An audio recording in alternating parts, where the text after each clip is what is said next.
الحمدللہ رب العالمین والصلاة والسلام علی رسولہ محمد وعلی آلہ وصحبہ اجمعین اما بعد۔ ایک انسان دنیا میں جس طرح کی بھی زندگی گزارے، پریشانی میں، مشکلات میں، طرح طرح کے مصیبتوں میں، لیکن اس کا آخرت بالکل صحیح ہونا چاہیے۔ آخرت میں اس کو آرام ہونا چاہیے اور اس کو اس بات کی کوشش کرنی چاہیے کہ خصوصاً بندوں کے اوپر ظلم کرنے سے بچے، تاکہ اس کی آخرت خراب نہ ہو، یا یہ کہہ سکتے ہیں کہ آخرت میں جو اس کا جنت میں داخلہ ہے وہ اس میں تاخیر نہ ہو جائے۔ اس سلسلے کی جو روایت ہمارے سامنے ہے، مسلم شریف کی روایت ہے۔ آپ صلی اللہ علیہ وسلم نے صحابہ کرام سے سوال کیا، اتدرون من المفلس؟ اے صحابہ، کیا تم جانتے ہو کہ فقیر آدمی کون ہے، مفلس کون ہے؟ جواب آپ صلی اللہ علیہ وسلم جانتے تھے، اور اس بات کی بھی توقع تھی کہ صحابہ کرام کیا جواب دیں گے، اور توقع کے حساب سے ہی انہوں نے جواب دیا، ان المفلس فینا من لا درہم لہ ولا متاع۔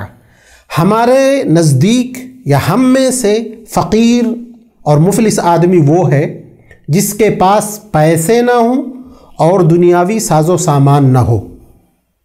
آپ صلی اللہ علیہ وسلم نے فرمایا کہ نہیں، ایسی بات نہیں ہے۔ حالانکہ ظاہری معنی یہی تھا، لیکن آپ صلی اللہ علیہ وسلم یہ سوال کر کے صحابہ کرام کو درس دینا چاہ رہے تھے، تلقین کرنا چاہ رہے تھے کہ دیکھو، تمہاری نظر جو دنیا کے مفلس پر پڑی ہے وہ ہمارا مراد نہیں ہے، بلکہ آخرت میں کون مفلس ہوگا۔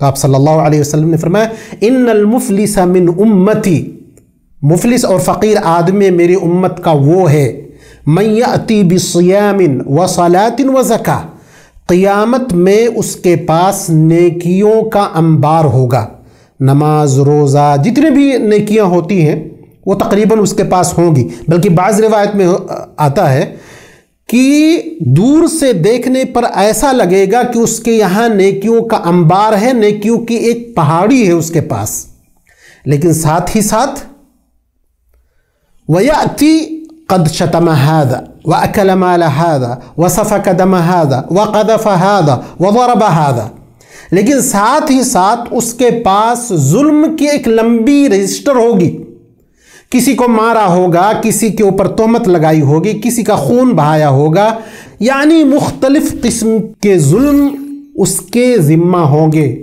جو ظلم اس نے دنیاوی زندگی میں دوسروں کے اوپر روا رکھا ہے۔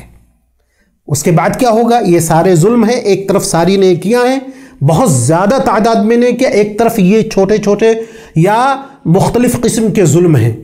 آپ صلی اللہ علیہ وسلم نے فرمایا، فَيُعْطَى هَذَا مِنْ حَسَنَاتِهِ وَهَذَا مِنْ حَسَنَاتِهِ، اس کے اوپر جو حقوق کے دعوے دار ہیں ان سارے لوگوں کو اس کی نیکیوں میں سے اٹھا کر دے دیا جائے گا، یہاں تک کہ اس کے پاس جتنی نیکی ہے سب ختم ہو جائے گی۔ تو جو حقوق کے دعوے دار ہیں، جن کا حق اس کے اوپر ہے، جن پر اس نے ظلم کیا ہوگا، ان کے گناہ اس کے اوپر لاد دیے جائیں گے، پھر اس کو جہنم میں پھینک دیا جائے گا۔ ایک طرف سے دیکھا جائے تو یہ حدیث ظالموں کے لیے بہت ڈراؤنی حدیث ہے۔ ایک آدمی جس کے پاس نیکیوں کی کثرت ہے، ہر قسم کے نیکیاں اس کے پاس موجود ہیں، لیکن ظلم کی وجہ سے اس کی ساری نیکیاں اکارت ہو جائیں گی۔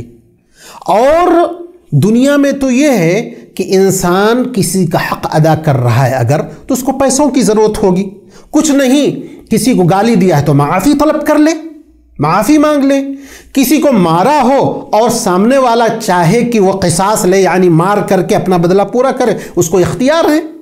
تو یہاں پر دنیا میں تو ساری چیزوں کی گنجائش ہے اس کے لیے، آخرت میں جو بھی بدلہ دیا جائے گا وہ نیکیوں کے ذریعے دیا جائے گا۔ اللہ کا عدل اور اس کا انصاف دیکھیے کہ آخرت میں کوئی بھی شخص ہو، اس نے اگر کسی کے اوپر ظلم کیا ہوگا تو نیکیوں کے ذریعے اس کا بدلہ پورا کیا جائے گا۔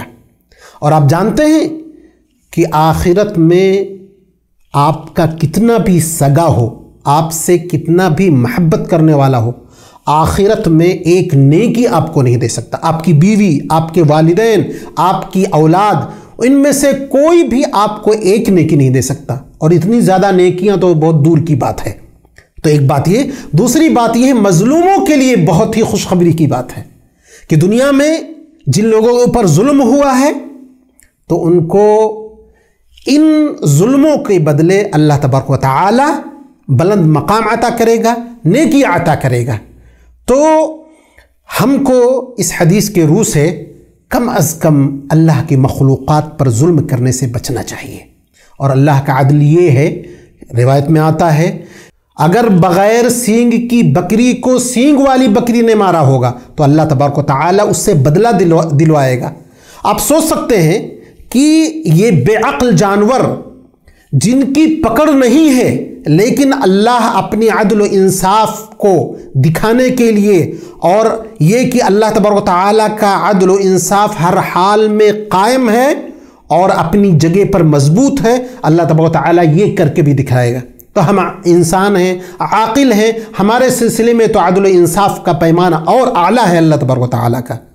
یہ چند باتیں تھیں اس حدیث میں۔ اللہ تبارک و تعالی سے دعا ہے کہ اللہ تبارک و تعالی ہمیں ظلم سے بچائے، ظلم کرنے سے بچائے، کسی کا حق مارنے سے بچائے۔ اللہ تبارک و تعالی ہمیں نیک عمل کی توفیق عطا فرمائے۔ وآخر دعوانا ان الحمد للہ رب العالمین۔